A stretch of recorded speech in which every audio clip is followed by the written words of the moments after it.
I'm Kevin Casey.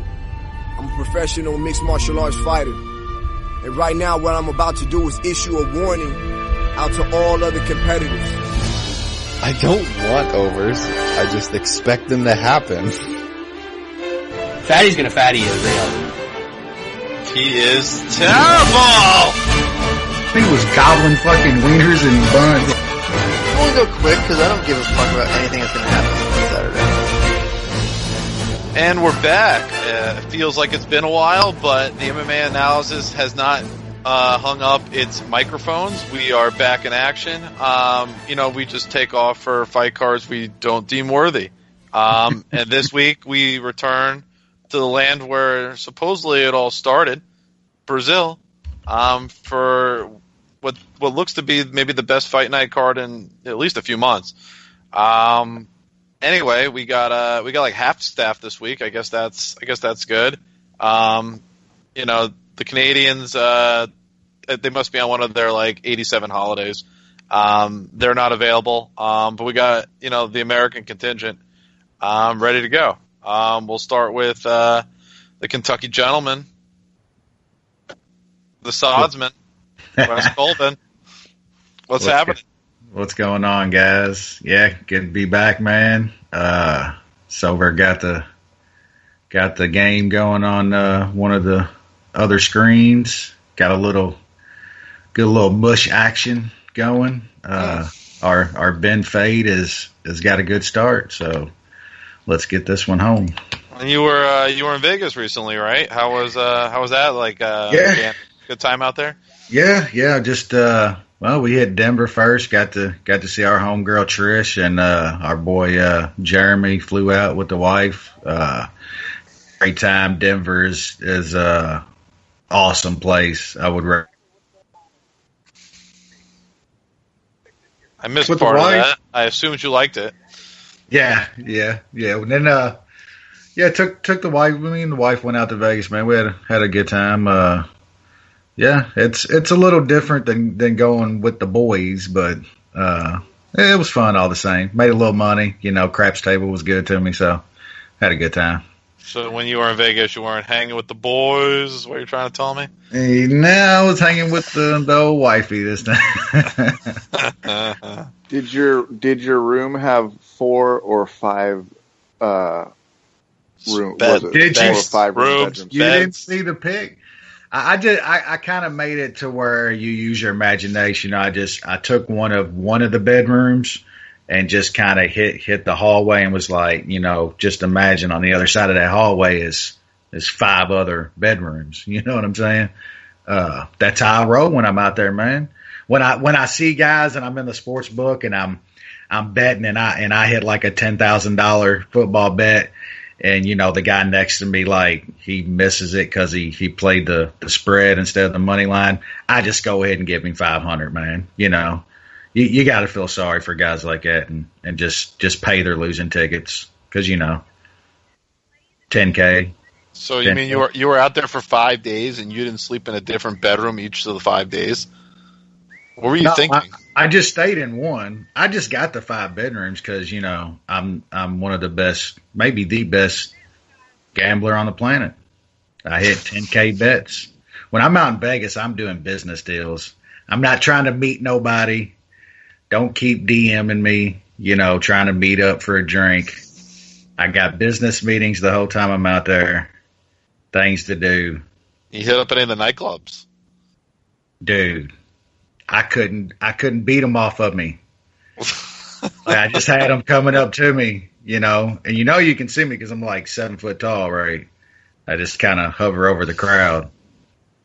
I mean, that makes it very easy to see people, people coming, looking for your autograph, wanting free advice because, I'm not even going to get into the massage parlor. We'll stay away from that. Doug, do you know anything about this massage parlor story? Yeah, I got jerked off in front of my friend in the massage parlor. Let's just get right down. You like the extra normal? setup. You like this extra set of eyes, is what you're telling me. Yeah, and then I got to feel some boobies. They felt like sandbags. It was really cool. It was good stuff. Nice. Sandbags. I like it. Yeah, sandbags, right?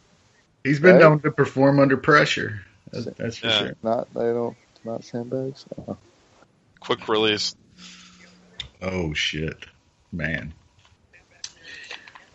Good times in Vegas. Really good times.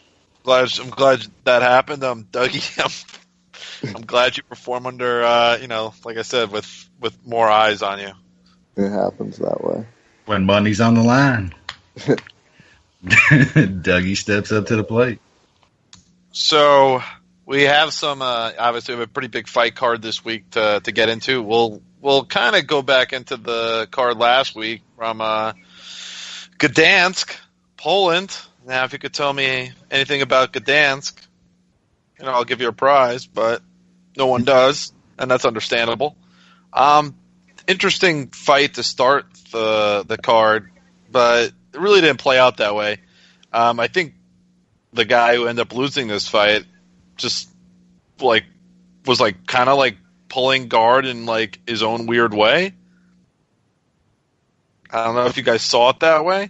Josh Emmett defeating Felipe Arantes 30-26 on two cards, 30-25 on another. Every time a hand even breezed by his face, he's like, yeah, I'm good. I'm going to my back. Yeah, I'm good. They supposedly counted 5 knockdowns in the first round. Yeah.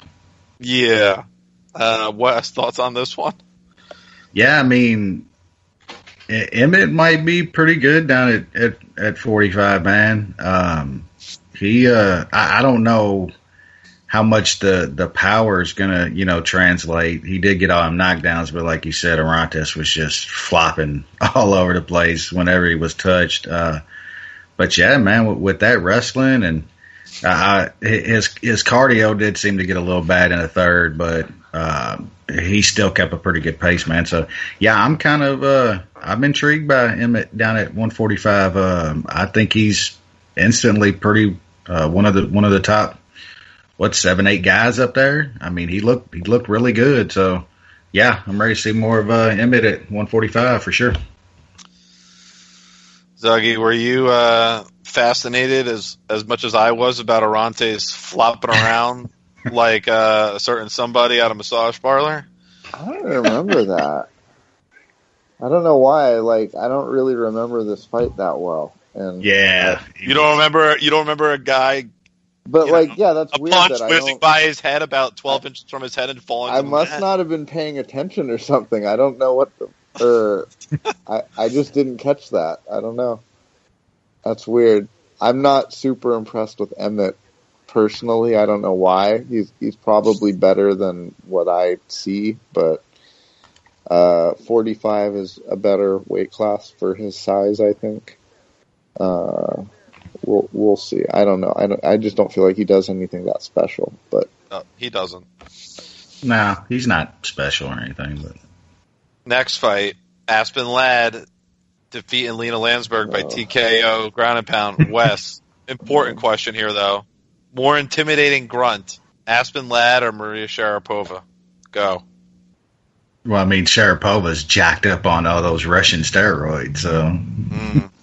She's not on that Aspen Ladd mountain girl, air quality thing. She breathes something else. That's why she's got to have those. That's why she's got to have those Himalayan grunts going on. Meh. You don't buy it? Nah. You don't think she's any good? It's Lina Landsberg, you know. And she's 22 though, so who knows? True. Dougie, you don't care at all, I assume. No, I don't care at all. Right. Next bout. The dude, Warley Alves. He's back. Yeah, he's back. Decision win over something called Salim Tuahari. Dougie, I'll start with you. Are you a believer in the Warley? No, I really wanted to back in the day. I just don't. He's not putting it together right to be what I thought he was going to be, which was top 5 in the division. I don't know. He's athletic. He just doesn't really have like a cohesive game. He doesn't. Oh, I don't know. All right. I wish he was better. I'll kind of take part of that answer and give it to you, Wes. More disappointing Brazilian in this weight class, Warley or Eric Silva? I mean, Warley's not Yeah. I don't think he's reached to where he can still get, because the one thing that Eric Silva's going on like 47. Yeah, I mean, but Eric Silva was competitive against really good fighters, though, and then obviously. But Warley's like 25. Yeah, I'd see the thing that I took from this fight 100% was Warley's cardio looked way better than it ever has, like ever. Like he went, but never did anything in this fight. Still, I mean, he used to literally control a fight, his other fights for 2 rounds, and still be completely gassed in the third. He's definitely working on it. But yeah, he's still young and he's got a little time left. But you're right. I mean, Eric Silva has fought some of the best guys, but I don't think we can write the book on Warley yet. I am a little with Dougie though. He's not what I thought he was going to be. We watched him early and thought he was going to be a freak, and I don't think he's ever going to be that. But who knows, man? He can still be decent, I believe. And what was definitely probably the most entertaining prelim fight, and probably the most interesting moments of the entire fight card, besides something in the main event we'll talk about after. Andre Fili winning every single round against the flowy one, Artem Lobov. But who got a better workout in this fight? Fili, Lobov, or Conor McGregor? Wes, thoughts on that?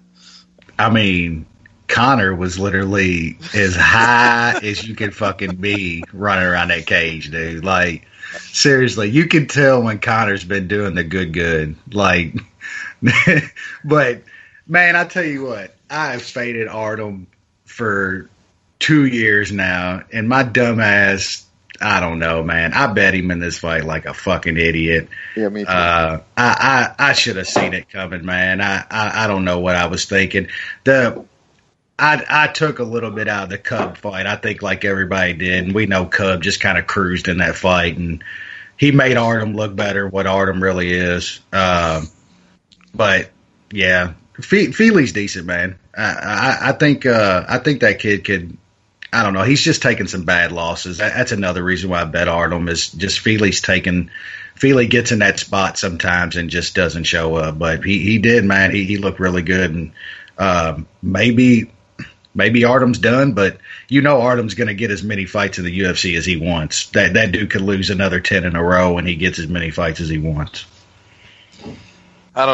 Yeah. Dougie, thoughts on this one? I hope he gets to fight Paulie Malignaggi. Which one? Flowy or McGregor? Lobov's talking about the fight. Of course he is. Yeah. Oh, Flowy! Make Flowy a millionaire. Can you imagine how bad Paulie Malignaggi would beat his ass in a boxing ring? I think Paulie would tool Conor, like straight up, honestly. Yeah. For sure he would, because Conor's got about 9 minutes of gas. Yep. But he could hurt Paulie in those 9. Is it I don't think so. I don't think he could. No. Yeah, probably not. No. He'd have a hard time landing clean. Yeah.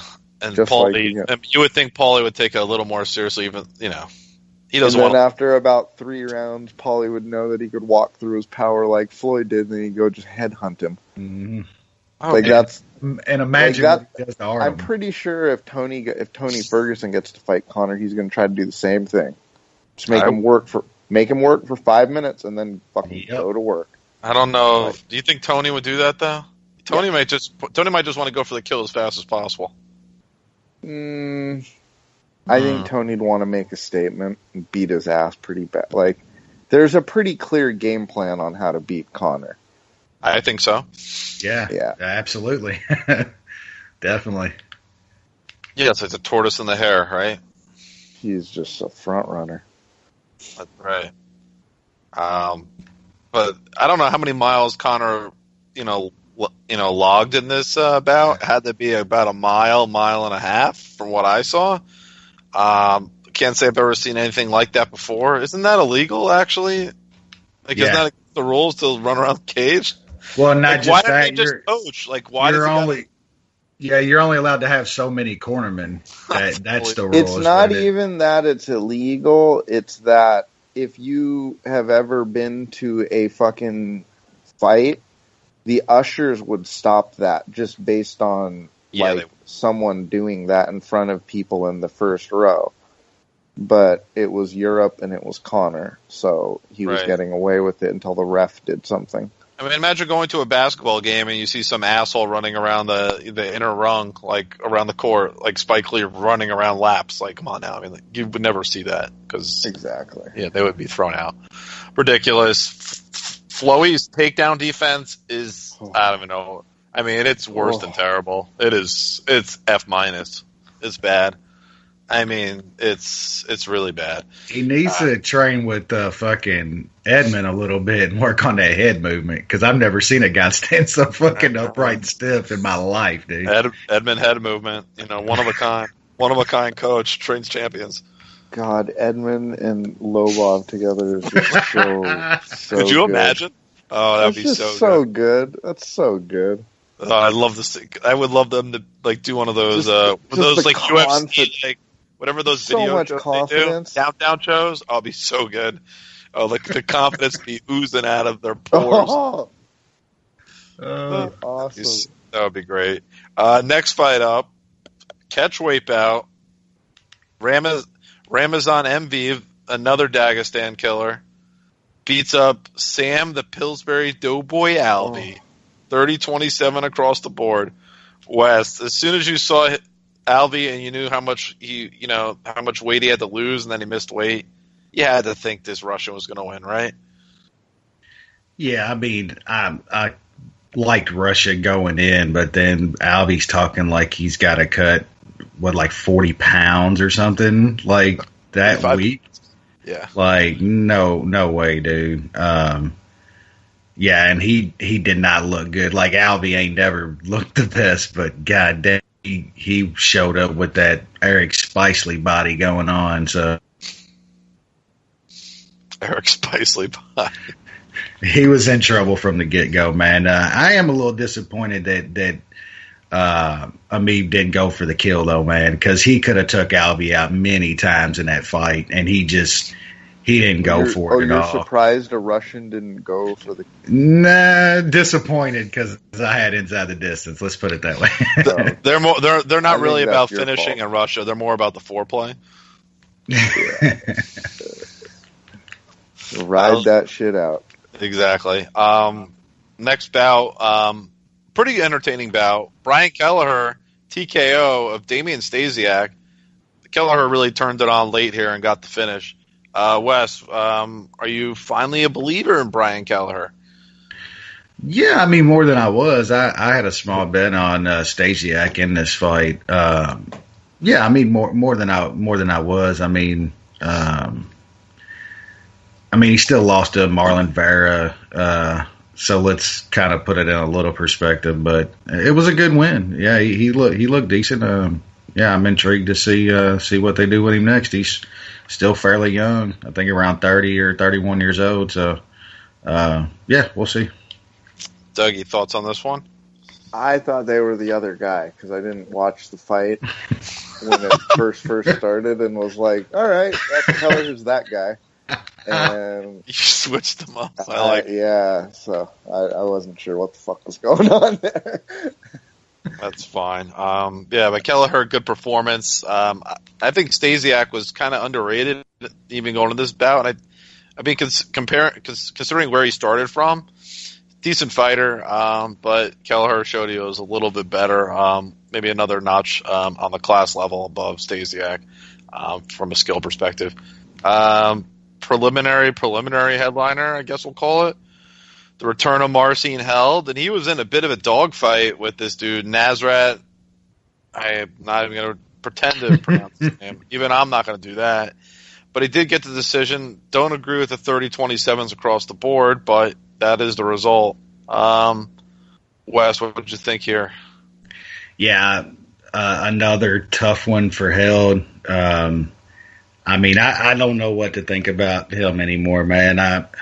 You can see he's really skilled in so many areas, but his cardio never holds up. And I don't know, man. I rated him really, really high coming out of Bellator. I think like a lot of people did. And I don't think he's ever going to be that dude, man. But yeah, you're right. The 30-27s was really bad. I believe it was the third that Nazareth got. But yeah, the judging continues to be just highly questionable in this sport. Dougie, thoughts here on your boy Marcin Held? I don't know what it is, man. I mean, I didn't think he was going to be like a killer, but he just is not. Like, you shouldn't have to go life and death with this dude. You know what I mean? And he, like, I'd almost rather see him in like Ryzen or something. I don't know. This just isn't fitting right or something for him in the UFC. He's young still, also. I don't know if he's. I just don't think he's that good, though. Here's one thing that I noticed that was starting to like take effect, and I tweeted this, that he's gonna look 22 until he's Dennis Siver one day. Like, we're gonna just turn around and Marcin Held is gonna look like Dennis Siver, and we're gonna be like, what the fuck? Like, I thought this guy was young, and it's gonna be the wear of being at a high level fight game since he's been like 19 or whatever. And he's already, like, you can see it, like his body's like squaring out a little more than it used to, and he's getting a little worn in the face just from punishment. And I think in the next couple years all of a sudden he's gonna look like he's 40 and he's gonna be done. Well, he definitely struggles to take a punch. Yeah. Yeah. I don't see him going anywhere, unfortunately.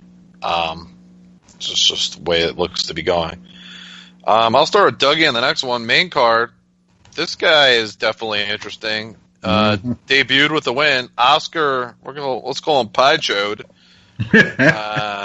Defeats Jonathan Wilson 30-27 across the board, but really should have won by finish. Wilson, did pretty well to actually defend those submission attempts. Dougie, I think you were pretty impressed with what you saw from the jiu-jitsu here. Yeah, this guy's got a pretty high pedigree in jiu-jitsu. I had never actually seen him grapple or anything, but you could tell with like little things that he was doing. Like when he got on that guy's back in the first round, he wasn't like for having to be on someone's back that long, he was keeping his torso like way over the guy's head. And that's not an easy thing to do, especially when you're 200 plus pounds. And that's just a technique thing. Like he's very good at obviously doing that. And I give Wilson credit because Wilson did a pretty good job of not getting subbed, because that guy was setting things up and was a couple of steps ahead of him most of the time. But yeah, that kid looks good. He's got some power. He's big. He's athletic. His grappling game is going to be a nightmare for people. I was impressed. I liked that kid. He looked good. Wes, thoughts on that fight and where this guy could go moving forward? Yeah, I mean, like Dougie said about the grappling, and he knows far more than I do. I was impressed, and the couple fights I had watched coming into this one, I mean, he had a couple big knockouts coming into this fight, so we can see that he's really well rounded in a really shallow division in the UFC right now. I mean, the sky's the limit. I mean, I don't want to, even I try not to do that during, when we're watching fights, try not to, get too overly hyped about a guy you watch that day. But I mean, you can go back and watch that fight. I've watched it again, and I mean, he looked really good, man. I mean, the competition ain't, some high level shit, but, yeah, I mean, who knows? In a shallow division, I was impressed. I'm ready to see, hopefully they don't stick him on these shitty overseas cards for too long, because in that division, I think you could, if you can get a guy like that, you might be able to get another name built if you can get him over in the States a little bit. Should give him like Meerkat or something next. I'd like to see him against another grappler. Yeah, they tend or to Shoeface or something. Yeah, they just tend to keep these guys buried on undercards on UFC Fight Pass over in Sweden and shit, and I hope they don't, do that with a younger guy that looks like he has some skills and is fun to watch fight. So, yeah, we'll see what they do. A couple fights left. We got Jan Blachowicz. Yeah, the block one. Yeah, one of the more unorthodox rear naked chokes. Yes, I said unorthodox rear naked chokes that you'll ever see against Devin Clark. Dougie, I'll start with you. You are our grappling expert here. What did you think of that? Ever seen anything like that before? I mean, yeah, but not in the UFC. Yeah, right. I mean, I don't, like the theory behind that is kind of a it's kind of a concept that's popular in sport jiu-jitsu right now, where you can threaten the sub before you really have the position, and the person just has to deal with that. You know what I mean? And that's kind of what he did. You know what I mean? He got to the guy's neck and just wrapped it up before he was like really behind the guy or anything, and it was just locked up, and that was just it. It like didn't matter. He can like go get his hooks after that if he wanted to, but he didn't even need them. It didn't even matter. Yeah, you know what I mean? But like I have some moves where I've been told like, you like, don't even worry about getting the mount. Just like go to the choke and just get the choke and you'll be fine, because they're going to tap out and the fight's going to be over. You know what I mean? So like it, like I see what, like that. I don't know. That was cool. It came out of nowhere. Cool. Yeah, it really did. Well, I guess he hit him with a few punches, but yeah, this definitely. But you didn't expect that. Like, no one did. What the fuck? Like that was like a WWE sleeper. Like, you know what I mean? Yeah, or like a reverse, like a reverse DDT or something. Fucking Brutus the Barber. Brutus the Barber. Oh yeah, Brutus Beefcake. Wes. Yeah, I think I underrated Jan a little bit this fight and overrated Clark a little bit, because I was on Clark here. But yeah, that was a sweet ass submission. You rarely see those, so yeah, that was cool. Yeah, the thing for me in this one was that the size difference was pretty significant. I don't know why Clark is even fighting at light heavyweight, because he's got to be the smallest, or if he's not the smallest, like literally like the second or third smallest guy in the division. He's tiny. I mean, I'm just looking up the stats now. He's listed at 6 feet, but he certainly doesn't look it. At least, I mean, and Jan is 6'3" or 6, yeah, about 6'3". So it's definitely looks like they're in a different weight class, and that's usually never going to end well. That's just the reality. Do you guys remember Cole Conrad? Oh yeah. The Bellator heavyweight. Bring him back. He hit a choke like that. Only he was like behind the guy, and the guy was like turtled, and he was like riding the guy basically. And with one arm? No, so like the guy was like, if the guy had gone to all fours and he was behind the guy, and like a jiu-jitsu guy would go jump on the back and try to get the hooks in, right? Right. The wrestler stays behind them, and it's called a ride. They kind of like pin their near leg down, and then they'll like punch guys from there. Well, he just fucking wrapped up a rear naked without, like, kind of from being behind to the side of the guy, and I think people called it a polar bear choke. Awesome. because it was just like a beast move. You know what I mean? He wasn't in position. He just fucking was a monster and just wrapped the guy's neck up, and then you're fucked.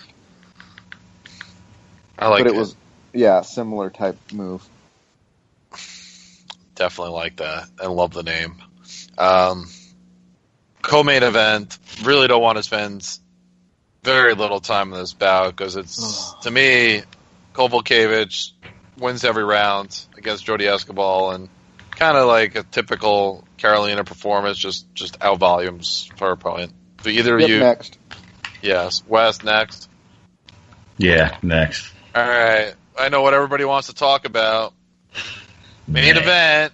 Donald's, I'm getting kind of old, Cerrone, going against the one-arm bandit. Guys, one arm beats two arms and two legs? What's going on here? What happened here, Wes? What happened here? Man, I don't know, man. I don't think it's, you know, so many people's like Cowboy he got old all of a sudden, like. He did. I mean, he's getting there, but I mean, if you look at just the fights he's had just before this, I mean, yeah, I mean, I would say that Robbie probably took a little out of him, but hell, I mean, he went 3 with Robbie. You know, he just does this sometimes, man. The dude just doesn't perform. You know, he'll go on streaks to where he wins 3, 4, 5 in a row, and then he doesn't perform. But on fight day, I didn't want to give it to Till. I think the guy's pretty good, but people are losing their minds again. It's another one 2.0 with that hysteria thing going on. It's just where a younger guy's undefeated. He beats an aging vet, and people want to lose their minds. I don't see the greatness, you know, like people's freaking saying he's this unbelievable striker and all this and that. Like, I mean, he was throwing like corkscrew underhanded punches and shit and caught Cerrone and broke his nose. I mean, I don't see all the skill people are losing their minds over. I think he could be pretty decent. I would just say slow your roll. I still don't think Cowboy showed up. I really don't. I think it has a lot to do with it. Yeah, he's older, he's aging, but I mean, that's not the Cowboy that fought Robbie Lawler just a few months back and shit. But props to Till. He beat a legend. Good on him. If they give him somebody else that's decent, good wrestler, I'll fade him again. So we'll see. Dougie, are you higher on Till than Wes's? Yeah, a little bit, but I'm not crazy. I had the under 2.5 on that fight because I thought that he was going to do that, like run him over, just being the bigger guy, big left-handed dude. He is big. He is big for the weight. I'll give him that. Yeah, and he hits like a fucking truck. I mean, and he's pretty accurate too. Yeah, and he knows what he's doing, and he got the fight he wanted, but. You know, I thought it was going to be that, or I thought Cowboy survives that, starts getting him down in the second round, and just obliterates the guy on the ground with whatever he wants. So that was impressive to me to see him actually do that. You know, it's one of those like I can't think of the word, but it's where like you can pose a really strong theory or story one way or the other based off the same outcome of what happened. Like you can easily say Cowboy got old or Cowboy has those fights and he's not old. And it's like real easy to go either way with that. And it's probably some of the where it's right in the middle. Cowboy's getting old, so those fights are going to happen more often. You know what I mean? Where he just looks like shit. Instead of it happening 1 every 5 fights, probably 1 every other fight now. You know, and then it's going to get to 2 out of every 3 fights, and then he's done. You know, like Diego Sanchez or Todd Colby. Yeah, exactly. I think this is also a combination of he shouldn't be fighting at fucking welterweight. He's a lightweight. Yeah. You know, and he's starting to run like. RDA, okay. RDA makes sense at welterweight because the guy's fucking thicker than everybody else. Yeah. And Masvidal's a little bit of a different creature. You know, he's been fighting dudes that outweigh him his whole life. So that's not something that's gonna, you know, probably get in his head at all. But, you know, Cowboy's a legit lightweight. So I think if he could go back down to lightweight and be more competitive again, but I think he's just going to start running into these giants and shit. And Till is that. And I think a lot of guys smash Till, but I think what he went after at that end of that fight is what I want to see. Yeah. So my thing that'll be fun. My thing with Till is that there's not a lot of guys that I've seen in this sport that ooze confidence like he does, and that shit's dangerous. Because he doesn't look like he's not like other guys are going in scared, but yeah, he believes it. He totally believes that he's the best dude in the world. Like, I don't think there's, you know, I think he really does. No, and it's going to take, you know, he hasn't been humbled yet. Holding him down and fucking raping him for 15 minutes or getting fucking stone knocked out, because that hasn't happened yet, you know. But there's a bunch of great fights for him. Sure. I'd keep feeding him the Mike Perrys of the world. Joban, I think there's some guys that could take him down and work him over on the ground. But as long as they give him, the Joe Bans, the Mike Perrys of the world, I mean, that's fun. He will hurt Alan Joban. He will. Yeah. Oh yeah. He'll knock him out in the first round. Yeah. I mean, him and Perry is a great fight. That's Ponzinibbio's still a good fight. Yeah. I mean, you still have Stephen Thompson potentially at some point, even Robbie Lawler at some point. Why not? I mean, all of those. Yeah, at some point. I mean, if he gets his next fight, whoever it is, if it's Mike Perry, so be it. If it's someone, you know, a little lower on the, you know, a little higher on the totem poles. I mean, if he gets past those, I mean, those are the. You have to imagine they're probably going to give. They're not going to give him a Usman or Covington. I doubt they're probably going to go with like a Lawler or, you know, someone along those lines. Tarek Safadine. I don't know. You know, Stephen Thompson even potentially down the road. You know, there's obviously some interesting opportunities. And until the guy really gets his ass handed to him, I mean, he's going to be in a lot of fights because he's just super confident. He really thinks he's going to be able to win. He obviously has pretty good power for this weight class, and he can, you know, he's a precise striker, and that makes him dangerous. So we'll see what happens. I was pretty impressed. You know, I kind of noticed, you know, sometimes you just notice that about certain fighters. They get into the cage and something looks off. I mean, it sounds very, you know, juvenile to say that, but, you know, it was just one of those things. You just saw him like Buffer, or rather Joe Martinez kind of doing the names, and you see Cowboy, I was like, wow, he looks, you know, old, or just, you know, it just looks way different, flat, and just saw it, and I was like, yep. And I was all week long though, man, Cowboy, like, he was doing and saying all the right things to me, and I've seen both sides of Cowboy leading up to a fight. I thought he was on this week. He wasn't. Yeah, I mean, he just totally wasn't.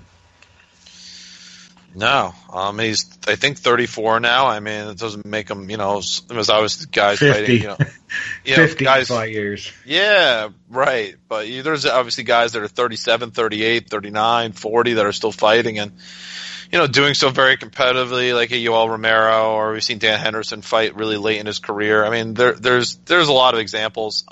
You know, those are heavier weight classes, but he's got to go back to 55. Right?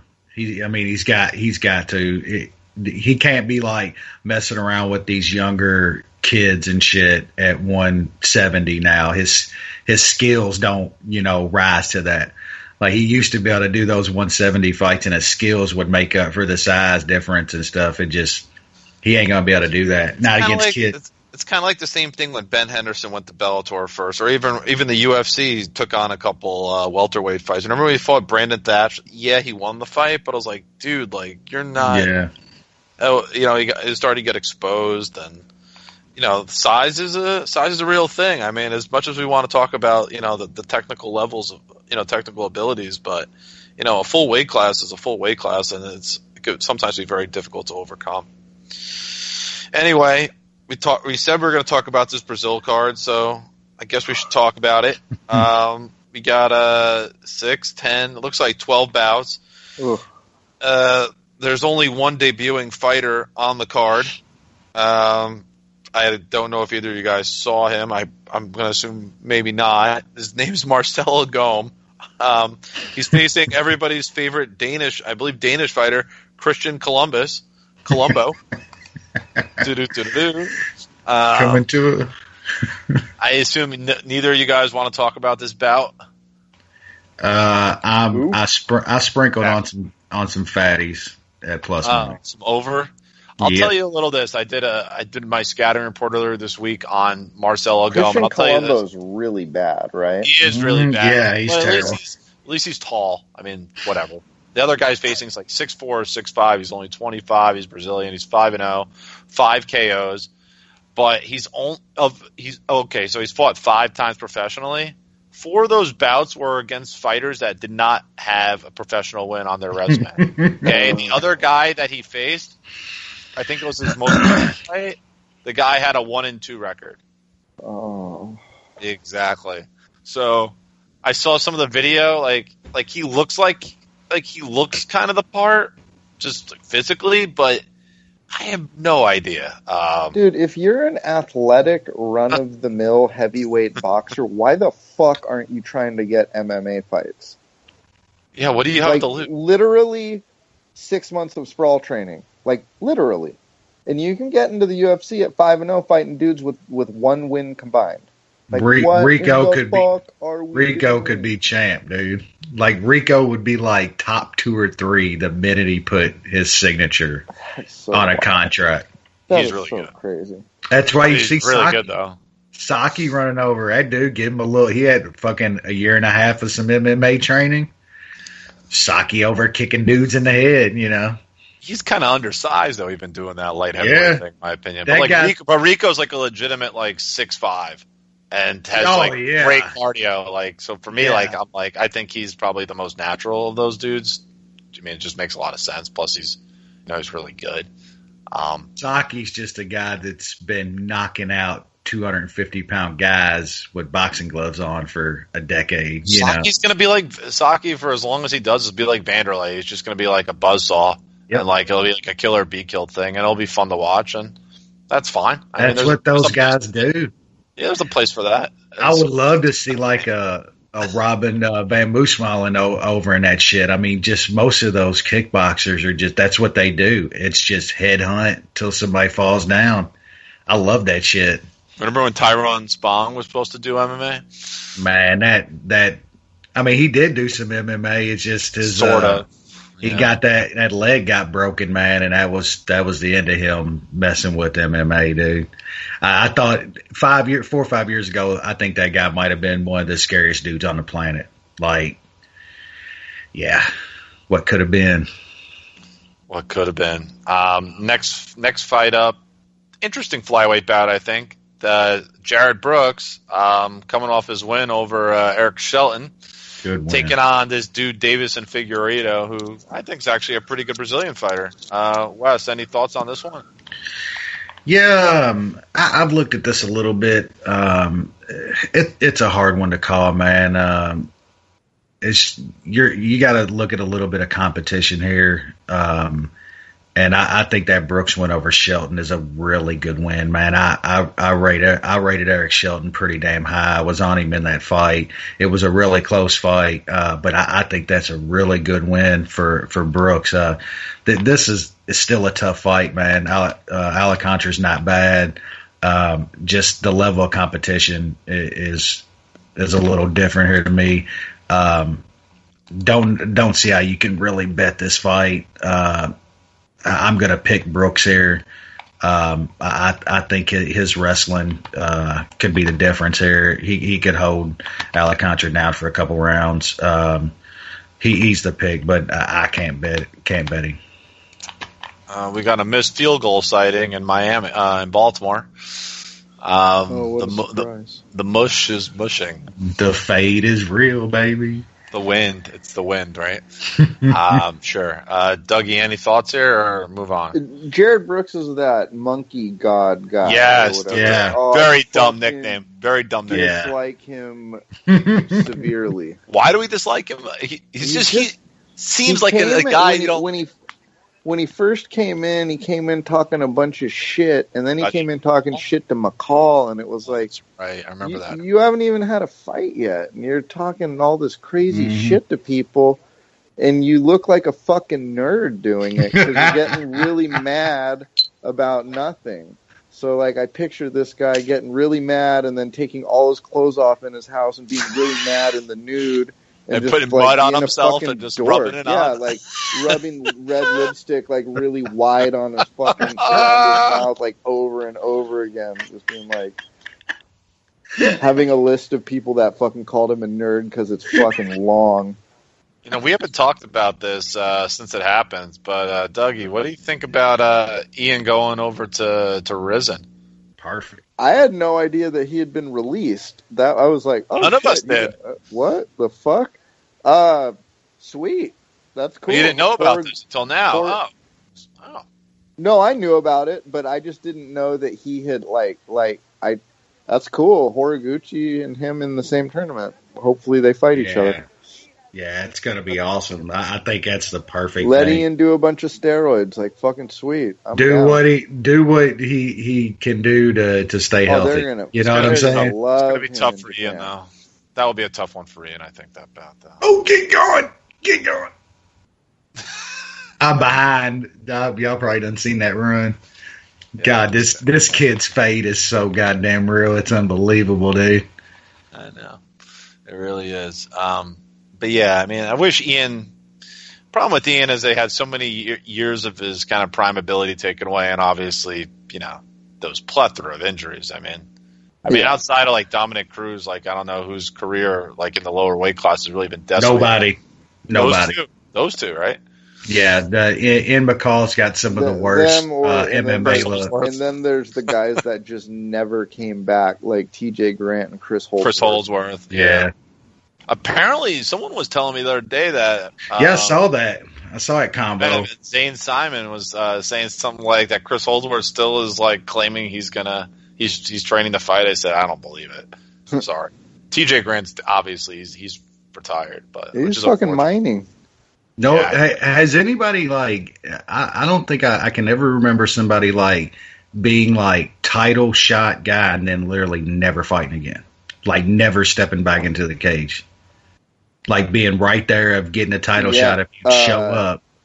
The only other one Flacco just got concussed.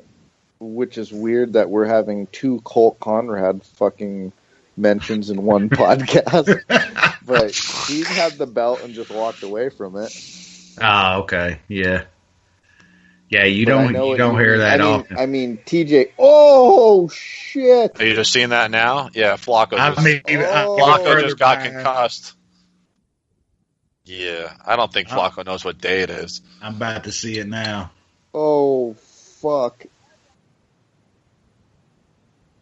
There it goes. I'm about to see it now. You see him point to his head. He's like, "Yeah, no kidding." Oh, bro, he's got googly eyes. Yeah. Oh my god! Oh, dude, his lineman Ray killed somebody too. I hear him. That was kind of dirty, dude. Because it was a slider. Oh yeah, he was sliding. That dude's gonna get like 2-3 games. He's gonna be suspended. Oh, and Harbaugh just went out. This is getting good. Looking around like who's. At least he didn't hit him helmet to helmet. At least it was the shoulder. But Jesus, that was a bad. Flacco has no idea. It's like who's got the in and out? You paying for burgers tonight, bro? Yeah, we're on the Jack in the Box. There's no Jack in the Box within 1,000 miles here. Yeah, he's out there doing the Terry Edom out there, man. Fuck. Oh yeah. See how that's dirty is he seen old boy sliding too. Oh yeah, that's that dude. Yeah, that's their best, probably their best defensive player too, Kiko Alonso. No, Sue or Cameron Wake. Yeah, he's right there though. Yes. Middle They have a linebacker. good D. They have a low key good D. Yeah, they do. Yeah, but he's not playing for a while. Anyway, where were we? Oh, the flyweight thing. I got both these guys a C-. I'm kind of with Wes here. This is a tough fight to call. Brooks, pretty good offensive wrestler, and I think that could be interesting. Figueiredo, definitely better on the feet. But I think it could play out a lot like Brooks' other fight. It could be a couple takedowns. But he could get hurt a little bit on the feet, and it's really going to come down to do you value the takedown more than the better striker? And we'll see what happens. But this is, for me, is absolutely a no bet. Next bout up on the card. We got Elijah Dushku dos Santos against, I think, one of Wes's favorites, Max Griffin. No, not me. You going with the Brazilian, or are you going with Max Payne Griffin? Man, this is like the last fight for me. It's pretty tough to call. I've seen a few people that like Griffin in this spot at the plus money, which What's the line? He's plus 180 now. Griffin is. So the other guy's like 220. Yeah, minus 220. Coming off the win over that was controversial against Lyman Good. Yeah, Lyman Good. That was a slugfest. Yeah, he beat Nakamura too before that, which isn't a bad win. Beat Amari Akhmedov. It isn't a terrible win. It's gone on the radar.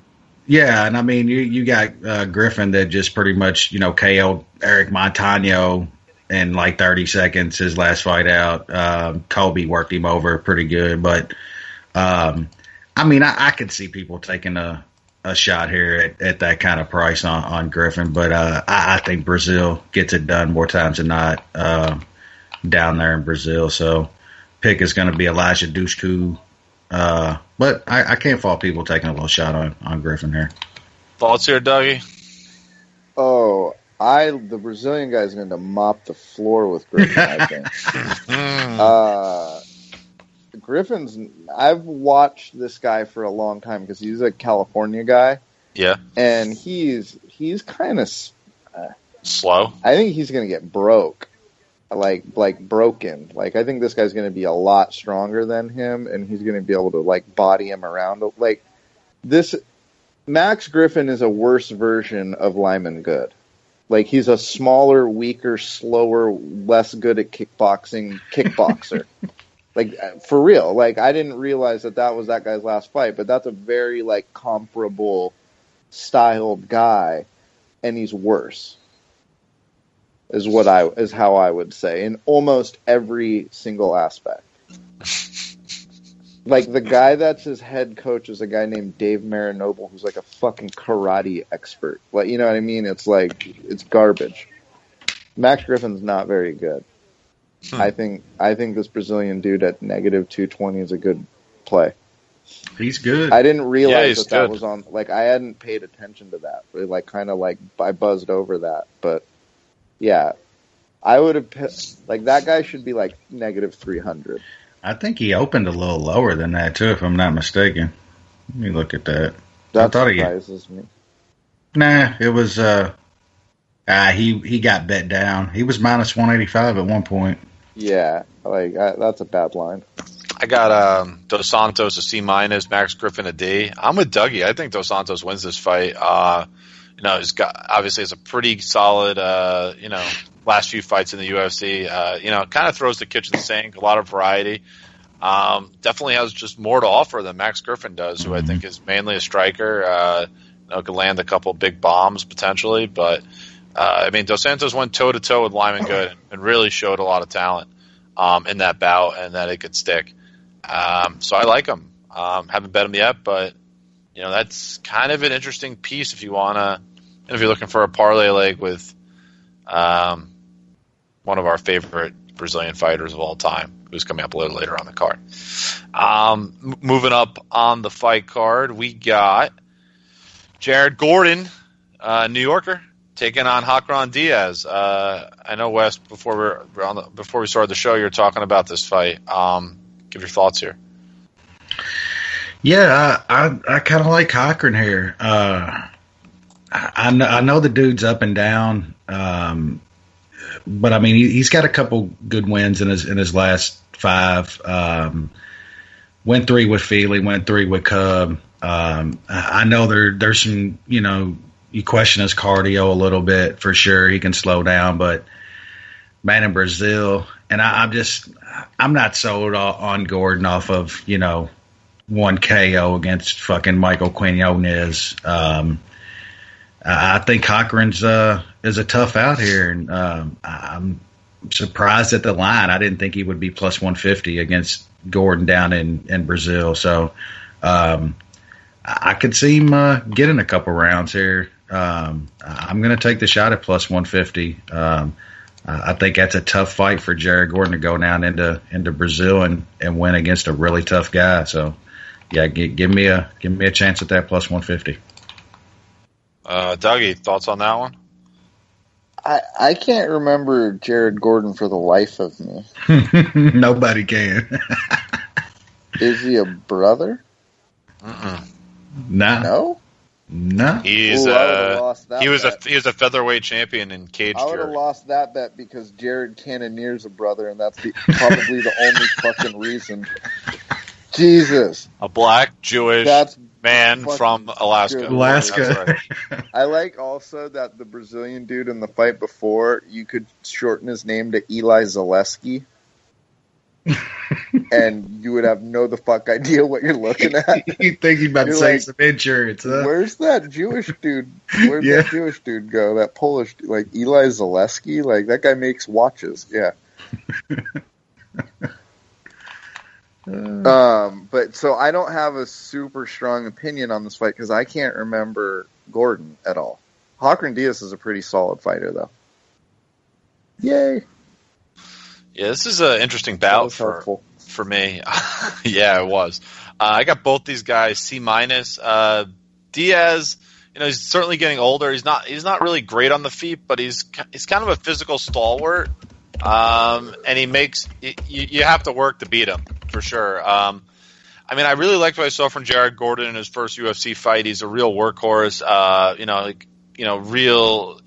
Real volume heavy on the feet because cardio is certainly one of his strongest attributes, and he could certainly plop in takedowns, and he's pretty good in ground and pound. So I think he's really solid. I think this is a good measuring stick for Jared Gordon. So I like the matchup. Using him and that in that kind of mindset. So we'll see what happens, but I'm going to side with Jared Gordon. I wouldn't say I love it, but I think he might be able to do enough to get the job done. But like I said, this is really a measuring stick fight, so I would, kind of a watch and learn situation for future bouts. Next bout on the card. I know you guys are going to want to talk about this one. Shoeface taking on everybody's favorite Marshmallow, Jack Marshman. Wes, I'm assuming you're not going to side with the Marshmallow Man. No way. This fight is one of the easiest on the entire card for me to read. Marshman gets taken down with ease. Shoeface wants to take you down and sub you. That's what's going to happen. Shoeface by sub is even money. I will be playing that. Dougie. Yeah, there seems like a pretty clear path to victory here to me. I don't really know how he stops that guy's game, and he's like a former world champion, so plus 100, that's crazy. That's a great play. On a guy that literally will not ground and pound somebody, he will find a sub. That's what he does. He loves to do it. That's Marshmallow Man is pretty tough. He wouldn't get. I don't think he'd get knocked out anyway. But yeah, so I got Shoeface a C-, Marshman a D+. Really, this should be Carlos Jr. should just go to his bread and butter, and that's what these guys are talking about. I guess the only thing that would make you nervous is just that Shoeface sometimes has some weird performances, and he could slow down significantly late in bouts if his cardio's not on, if Marshman makes him work. And then it could get really dangerous late. One of those like live bets, down 2018 or so heading into the third, and Marshman gets like a late KO. It wouldn't completely shock me, but definitely the most likely result is Shoeface to the ground and works for a sub and should get it. Moving up, preliminary headliner, then followed up by a six fight main card. Really interesting bout here.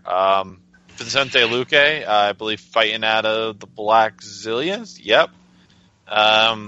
Taking on Nico Price, who's definitely had a nice little start to his UFC career.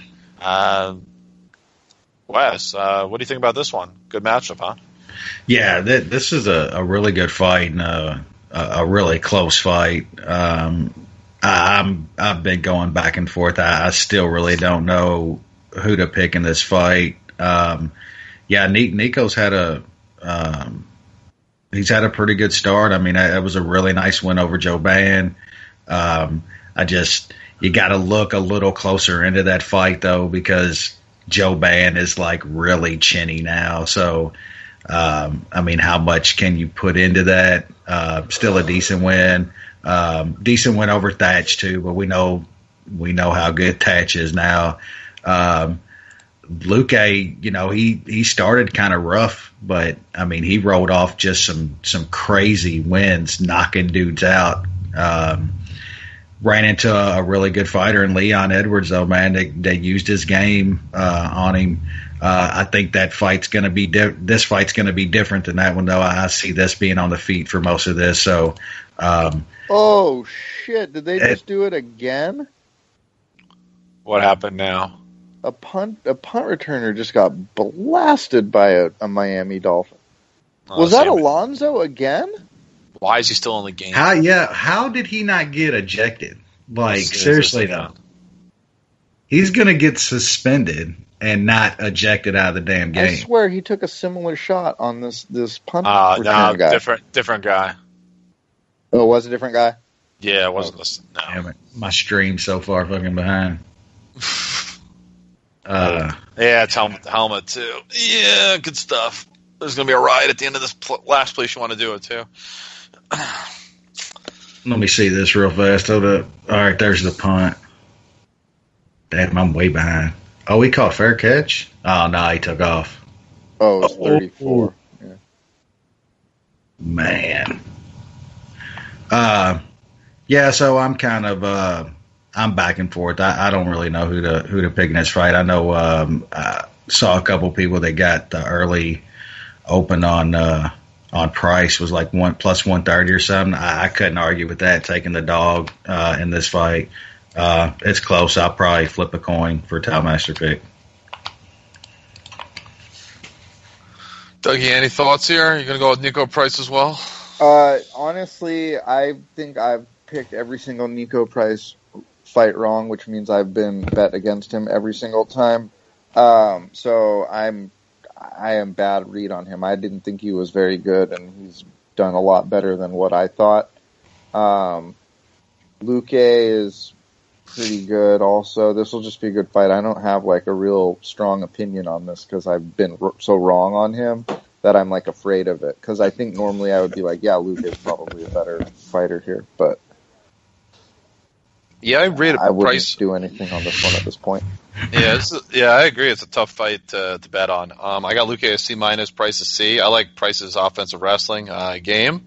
I think you can get Luque to the ground, but can he do that for all 3 rounds? I don't know. I think Luque is there's a lot of flash, but I'm not convinced it's really sustainable. Price is definitely more of a grinder. It definitely has some nice offensive weapons. More of a fundamentals as opposed to just flash. So I'll take Price, but definitely not enough that I would want to put some money on. Moving up to the main card, here we go. Starting off with a bang, Marlon Vera. Yep, we're all here for Marlon Vera. Taking on I don't know. The dude, Hands of Stone, John fucking Lineker. Wes, how amped are you for the return of Johnny fucking Lineker? Man, one of the most exciting fighters in this entire sport. I don't think you could argue that too much. Manos de Piedra. I just watched the 90 seconds, 2 minutes of just amazing shit that him fucking versus Cisco was. That was great. Yeah, I will say though, Vera has been getting better, man. I didn't think much of him at all. I still don't think he wins this fight, but he's going to be way bigger than Lineker here, and he's tough, man. He's a tough out, but I still don't think he can survive that onslaught that Lineker's going to bring. I do worry that I think Lineker did get his jaw broken against TJ. I don't know how bad that was, though. I don't think it was really bad, but I think he might have fractured his jaw if I'm remembering that right. But I don't think Vera's got the power to really to worry Lineker in that realm. So yeah, I think Lineker gets it done here. Vera's tough though, man. I don't know if Lineker gets him out of there really early, but I think he eventually catches him with something. So yeah, Lineker, I got him in a parlay on the open. It was like minus 315, something like that. So yeah, like Lineker here, I think he gets a second round finish. Doug, you see any shot Vera wins this bout?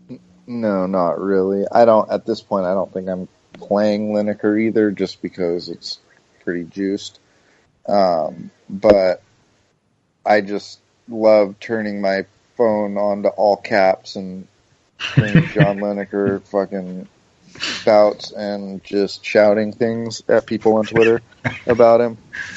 And my phone autocorrects anytime I say fuck to all caps fucking, which is kind of funny because I say it so much when he comes up that my phone kind of picked up on that. But yeah, I don't see how Vera has much to offer here. Yeah, me either. I got Lineker an A-, Marlon Vera C-. These are just different levels of dudes. And one with a fucking iron chin. Probably one of the top 5 or 6 chin jaws, whatever you want to call it, in the sport. It's hard to hurt him, and he could take almost anything, and he throws like a Mack truck. So it's going to be a tough one for Vera. And I'm with West. I'm kind of stunned how well Vera's done in the UFC because I thought he was like one of the 5 worst fighters in his division. And you know what? I don't think he's very good, but he's managed to get some wins. And you know, got to give credit where credit's due. But this is going to be a humbling experience for him. We'll just leave it at that. Next bout up, Jack Hermanson crossing the Atlantic to Brazil to take on Thiago Santos. Wes, is this going to be Santos' destruction? Yeah. You're flying all the way down to Brazil. I mean, Hermanson is he's knocking out the Brad Scotts and the Alex Nicholsons of the world, and that's just not going to get it done against Santos here. I don't see Santos getting spice lead in this spot or anything. So yeah, I think this is gonna end up being a brutal Santos knockout. I was surprised he's the dog. Like I really am. Hermanson's tough. I'm not saying he's terrible or anything, but man, coming down to Brazil for this fight, I was really surprised that Santos was the dog in the spot, and I had to take some of that. So yeah, plus 110 Santos for me. I don't know if you guys remember the last time Jack Hermanson went to Brazil when he got completely outclassed by Mutanch. Mm-hmm. Yeah, that was less than a year ago. Last November, actually. So keep that in mind. Dougie, thoughts here? Yeah,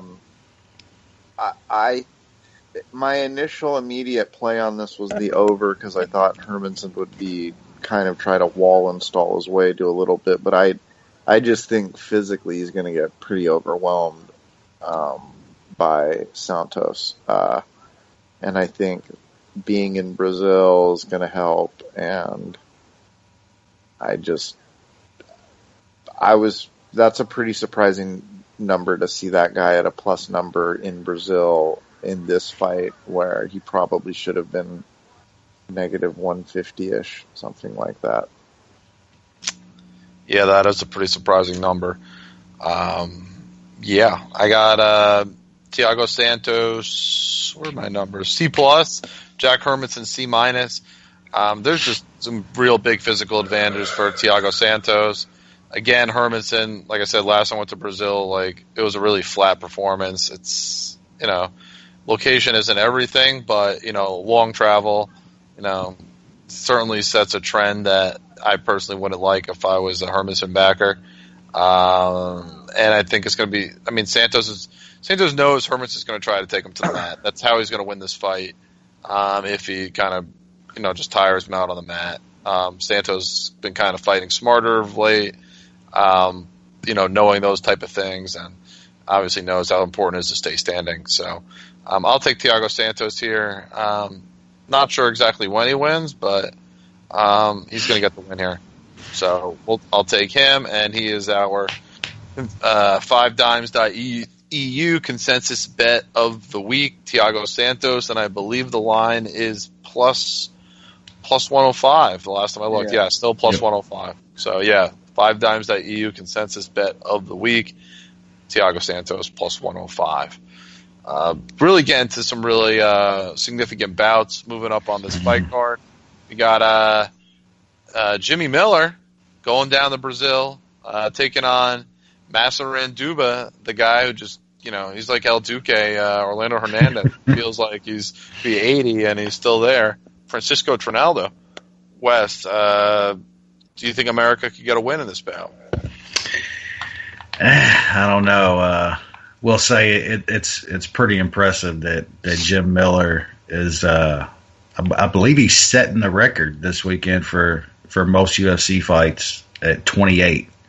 That's pretty damn impressive to have that long of a career, to be, not some guy that you think of that's, some special talent or got some, overwhelming skill somewhere. But to stay around and last that long is pretty damn impressive. I think this is a tough spot for Miller, man. He's the younger guy here by like 6 years or something, but in fight years, he's probably the older guy by 15 years. He's just been in so many wars, man, and Trinaldo's going to be the bigger, stronger guy here. I can see him kind of roughing Jimmy Miller up a little bit. Would not be surprised at all that, Jim Miller gets us into the third or something and comes on late, but I just don't think it's going to be enough if that happens in Brazil. So, I think Trinaldo wins this fight. I don't think I can bet him at that line. Maybe look at the over, putting the over in something. I think Trinaldo gets it done by decision. Dougie. I'm feeling Miller here for some reason. I don't know why. I feel like he's got a. I just think he's going to be in this fight. I think got that feeling. An even line fight where I was getting him at plus 160 or something like that, plus 140 or something like. I can't remember exactly, and I don't know. I just. What do you think the age gap is here? What's Miller's probably like 34 and what's his name probably 38, something like that. Yeah, it's almost exactly 5 years. Duba just turned 39 in August. Yeah. Miller is 34. I don't have like a real good reason and wouldn't really recommend other people to do this, but I don't know. I put a 1 unit play on Miller at the plus money. It's not bad money. How tough he is, and he's going to be there in the third. I mean, there's definitely a path for your bet to win, for sure. Yeah, I rate them both a C+. I think this is a tricky bout because physically I think Trinaldo is a lot stronger. He could take Miller to the mat, and I actually do expect him to get Miller to the mat early in this bout, but, these guys have discussed it. Like, Trinaldo's gas tank is sketchy at best, and he could certainly slow down, and Miller has shown that he can fight through the end for 15 minutes, and he can definitely finish fight strong. He's had very good third rounds in his career against good fighters, even better than Trinaldo is. So it's dangerous. I lean towards Trinaldo, but it's definitely not a bet. Definitely not. So moving up, and this is probably my I'm not going to say my favorite fight in the card, but it's right up there. Pedro Munoz going up against Rob Font, what I think is a really underrated bantamweight matchup. Wes, thoughts here? Yeah, this is a really interesting fight. I'm looking at the line a lot in this fight. I think it's really close. I could see ways for both guys to win, but Pedro Munoz at plus 145 down in Brazil, that's just I don't really get that.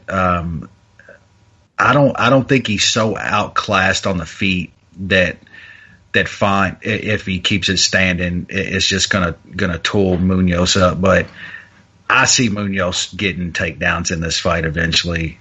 It's not like Font's got some great takedown defense. He's going to be on the mat at points in this fight, and I just think Munoz is better there. He controls top really, really well.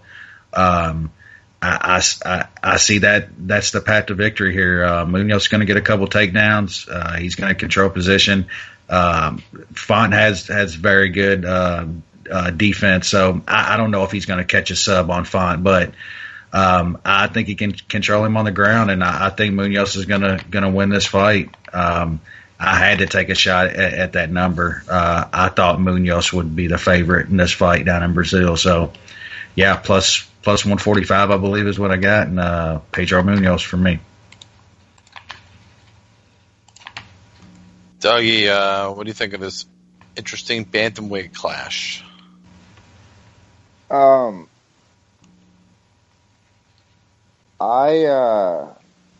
really, God damn it, I'm going blank. Who is Munoz fighting? Rob Font. I think that if Munoz can get past Font's lead hand, he has a pretty easy path to victory because Font can't stop a takedown. Like, if you, sneeze at him, he falls over. And I think that Munoz has got some of the best jiu-jitsu in the division. And he goes after the subs, but I don't know if he's going to be fast enough foot speed-wise to get in on Font. And he might just get stuck out there. And I think he's a capable kickboxer, but I think that Font's speed is going to be a lot for him to make up for. I think this is a pretty pick'em fight. I don't have a real strong lean because I see paths to victory for both guys. It's a good fight. This division is a monster. So many good guys in this division. Yeah, it's probably the best division in the sport currently. Yeah. In terms of just depth of talent, and young talent for sure. Yeah. And that's the key, is not dudes that are 2 or 3 years from retirement. There's guys that are 10 years from retirement. Mm-hmm. There's 20 of them. I got both these guys at B-. I wasn't a Font believer until his last couple fights, but his striking prowess and his ability to maintain, kind of really fight at his preferred reach or distance is really key, and he's really good at it. And I think Munoz is going to be really confused here. I'm kind of thinking about the Scoggins fight a lot, and he was really out of his depth from a striking perspective. It was really kind of getting tooled. And then obviously we know what Justin Scoggins likes to do. He's got an asphyxiation. It is what it is. It's called the Scoggins now. Yeah. The Scoggins. Rob Font, on the other hand, doesn't like to get choked out. It's not his thing. So I like him to win here because I think he's going to be able to maintain distance. I think Munoz is not going to be able to get to the fight to the ground. Rob Font's not going to be in a position where he's going to have to give up his neck. And that's where Pedro Munoz is best. He's got an excellent guillotine. You have a standing guillotine along the cage, going to the mat. It's one of the sneakier ones in the division, and it's very effective. And that's really his best path to victory. In pretty much any fight. I just don't see him, Font really putting himself in a position where that's going to be the case. So I think Font wins. I think he's probably actually one of the better favorite bets on the card given the price. And I'm probably going to have a bet with him. Maybe with Lineker. We'll see. Loser. We'll see. What I wouldn't want to lose is my entire winnings for the year on a certain fighter. That's something I probably wouldn't want to do. Anyway, not that that's related to anything in the co-main event, but we got Colby Covington and Damien Maia in what appears to be a number one contender fight, I think. What if Maia wins? I mean, is he going to go back? So I don't know how they're marketing this, but it's really cool that this is a co-main event, even though it should probably be the main event. So Colby Covington, Damien Maia, Wes, thoughts here? Yeah, we got a close friend of the MMA Analysis that's completely sold on Covington here. He's going all in with his chips, but I like Covington in this fight. I don't like him that much. I mean, we've seen him choke before by a far less grappler than what Damien Maia is. It wouldn't shock me whatsoever if Maia. I mean, how could it anymore? Maia choking a guy, but I think Colby can keep this upright if he wants to. I would hope that he doesn't even want to attempt to be on top and ground and pound and stuff with Maia. Outside of Maia pulling guard on him, Colby should want to keep this standing and just box him. Use the Woodley fight game plan that we just saw, and he can win this fight. He's not Woodley though, so like I said, it wouldn't surprise me. Maia got a couple arms on him, pulled guard, and subbed him. That would not shock me. So that's why I'm not huge on Colby here, but I did bet him at minus 140. He's down to minus 125 right now. I would take that, but nothing big for me here. But I think Colby gets it done. I don't know what. If you give Colby a title shot, if he beats Maia, I guess you could make that case. I would love to see him versus Usman if he wins this. Give the winner of that a title shot because I think those are the two best young guys in this division. But we'll see. If Colby does beat Maia, it's a really, really big win. So, yeah, Covington to pick and a small bit. Dougie, are you going to be on Damien Maia? I am on Damien Maia. I'm really high on Covington. I like his style. I think what he does with his wrestling is a progressive step in what some MMA guys are going to have to do. You're going to just have to be that dominant with a kind of a clinch, repetitive takedown game. I don't think he can do what Woodley did. I don't think he's got the striking to back it up to threaten Maia enough to scare him off. And I don't know if Covington can help himself from not engaging in a clinch takedown fight with Maia. And you don't really win that. Like, nobody really wins that. One concerning thing is that we've seen Maia gas himself out from on top when he did that with McDonald, but I think he's learned how to pace himself better than that now. I don't, I wouldn't be surprised if Covington trucked him or like just, if Maia couldn't get his game going, but this is the same guy that got choked out by Warley Alves pretty quickly. Yeah. Now he's got to deal with like the best version of that guy. I think if he can keep himself from taking him down in the first round and try to grind on Maia and stop Maia's takedowns in the first round, I think then maybe he could get that game going, because Maia might be too tired to win the wrestling scrambles at that point. But you're still playing with this weird fire, you know what I mean? Like, why? And I just don't think, I can't in my head see that guy out fighting for 15 minutes without forcing a clinch and starting to go for the takedowns and stuff. I just don't think it's in his DNA. Yeah, it's crazy. I got both these guys an A-, which even surprised me. I really like Covington's game. I think he's kind of like just a brutal matchup for a lot of guys. But this is super tricky. I mean, there's a blueprint that Tyron Woodley wrote, how he could beat Damien Maia.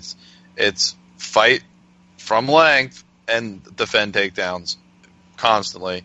Remember, this is only a 3-round fight. He only has to do it for 15 minutes, not 25 minutes. But I don't think he's as smart as Tyron Woodley is. I really don't. No. We saw him one time just run into a guillotine, and he was submitted by Warley. Can he win this fight? Yeah, he can. If he does what Tyron Woodley did and, defend takedowns, strike from distance. But he's not really a good striker. Yeah, he's showed some bits and spurts, but he's also hittable.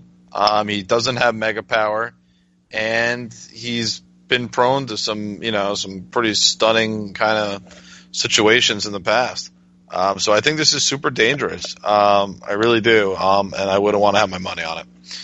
Main event time. Derek Brunson and the return of Lyoto the Dragon Machida. I think he's been gone almost, 2.5 years. 2.5 years, yeah. 2.5 years, Wes. Usually that doesn't go well. Derek, I think Dominic Cruz is one of the only positive examples we can come up with in fairly recent time of a guy coming off a multi-year layoff and looking really good. Do you think Machida could join the Dominic Cruz list? Well, first off, Machida cost me seeing one of my favorite fighters ever, Dan Henderson, down in Tampa last year, so he can go fuck himself for that. But think he's going to drink piss in this bout? Look, I don't think there's enough. His own piss. I don't think there's enough Machida piss he could drink here to. I mean, the scenario in this fight with aging guy off 2.5 years, off of a PED positive, off of 2 brutal losses. I mean, we can't forget that even after his 2.5 year layoff and PED suspension, he got brutaled by Yolo and choked out by Rocco before that. And then you got, I don't think Derek Brunson's like great or anything, but he's definitely a younger, hungrier, improving guy against a 39-year-old off of all the layoff and everything else we've talked about. I couldn't see any scenario here to where you could trust your money on Machida. There's absolutely no way. I bet Brunson in this fight. I believe in -155 or -160 small. I think he gets it done here. I can't see Machida being. I don't think Machida was still Machida even before his 2.5 year layoff. He was on a steep decline, taking some pretty brutal losses. So yeah, younger, hungrier guy here. I think that's the scenario, and I think Machida's going to get stopped late in this fight. Derek Brunson. Dougie, are you in agreement with Wes? I haven't bet. I won't bet this because there's one thing scares me off of this, but yes, I agree with Wes. If I just kind of bullet point this down with Machida looked like shit 2.5 years ago when he was taking L's. Then he takes 2.5, or gets suspended for 2.5 years. So in that time, he's gotten older. Machida's game is based off of reflexes and speed, which looks like he was already losing, and in the 2.5 years, probably lost some more. So, I think Derek Brunson's a physical specimen and is just going to be able to body him. But I can also fucking see Derek Brunson running into a fucking punch. Yep.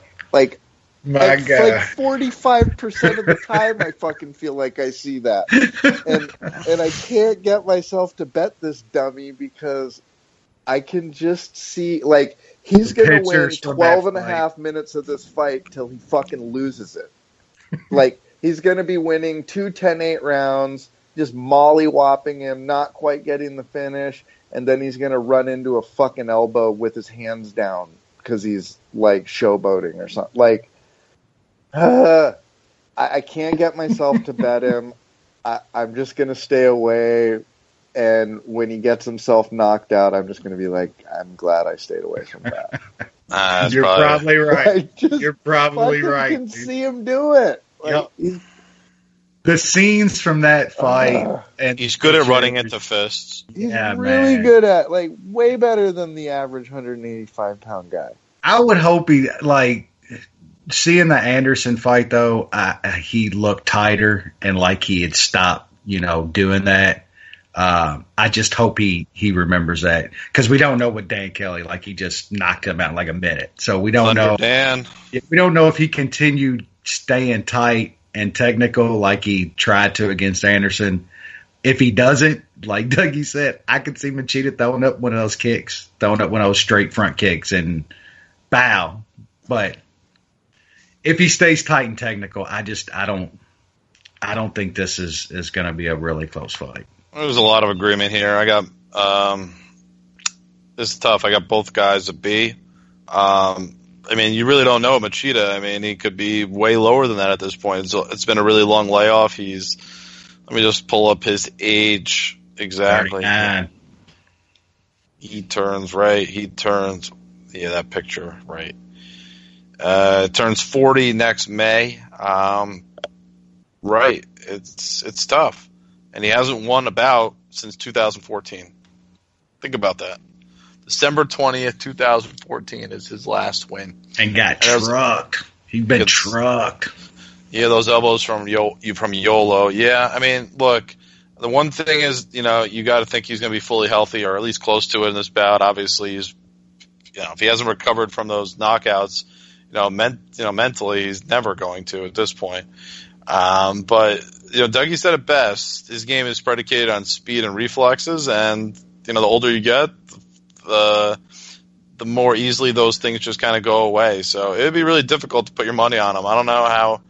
I'm really not sure how anyone really can put their money on any fighter who's been out that long and is at this age. It's just it's like putting your money on St. Pierre next. Well, that's a little different, but we'll get there. Yeah, I guess. And how much juice was Machida on? You know what I'm saying? No, just his own urine. But yeah, shit, he was on the real fucking juice. He was juicing, then fucking pissing it out and drinking it back in and fucking juicing some more. Oh, he was on that super juice. Super juice. Echo cooler. He drinks tea. The Echo cooler. Echo cooler.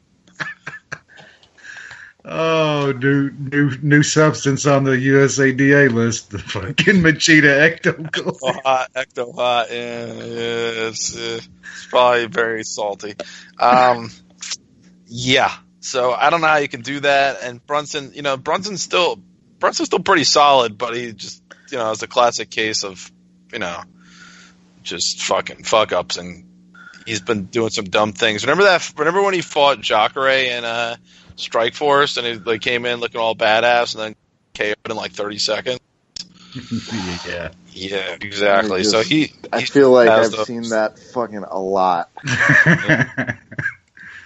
Yeah. Yeah, I remember that fight. He lost in 41 seconds. Yeah, that fucking that one against Whitaker though, Didn't he do it with Andy? He did it with Andy Silva too, right? Yeah, it wasn't as bad, and he kept it tighter. He didn't do it as bad. I thought he beat Anderson. I thought he won that fight, and I bet on Anderson in that fight. He probably did win that fight, but he wasn't going to win that bout. They didn't want him to win, so there's just better bouts to have your money on. But I could totally see it. You guys are right though. It could be like, man, Brunson should have been minus 400 or minus 500, and then there's like, of course he got knocked out in 30 seconds. Like, yep. It wouldn't be 30 seconds because it's Machida. It would be like 2.5 minutes where like no one throws a strike for 2.5 minutes and Machida like kicks him in the face. That's kind of how his fights typically go. So I mean, I'm with these guys. I think Brunson, gets the W. It can go a few rounds. He could hurt him. We'll see. But it's certainly not a stone cold lock because he's a dummy. And with that, I think we're at the end of our show. Long show today. Got through these bouts. A pretty good fight.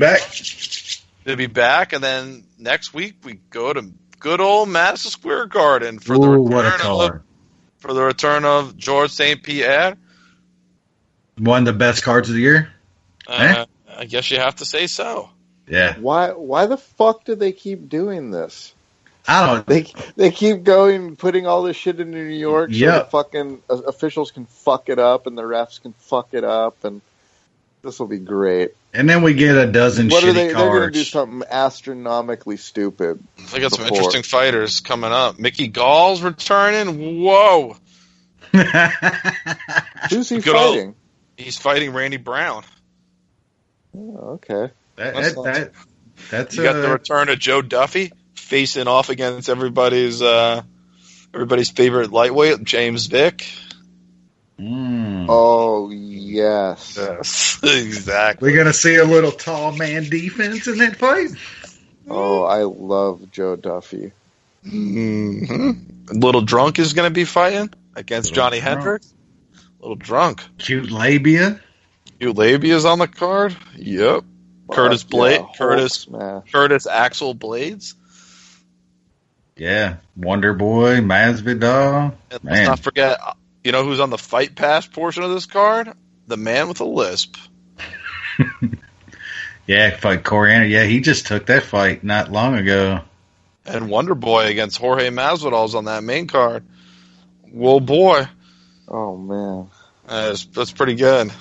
Pretty Curtis Blades. I'm not falling for the Ezekiel joke. And the real main event, Cody Garbrandt against TJ Dillashaw. Yeah, that is gonna probably the best fight scheduled this year. That's gonna look like a Rembrandt painting when those dudes are striking.